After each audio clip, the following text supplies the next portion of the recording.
కొంచెం విప్పిన వెలిగి మళ్ళీ తొలకరి జల్లుల మేఘం మళ్ళీ అలజడి హృదయం మాడిన కూచిపోడి రంగుల దిద్దిన బొమ్మకు మళ్ళీ కవితలు వద్దిన పుస్తకమల్లే సంతోషంలో ముద్దుగా ఈ అమ్మాడి ఆరారు ఋతువుల అందం ఒకటిగా కలిపి వింతలు ఏడు పక్కకు జరిపే కొత్తగా పుంతలు తొక్కిను ఈ అరవిందం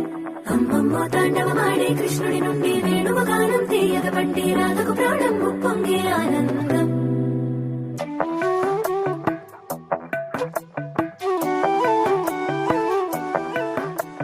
మధురము కదా ప్రతొక నడక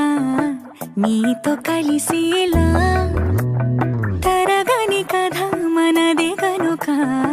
మనసు మురిసినిలా ఒసురేమో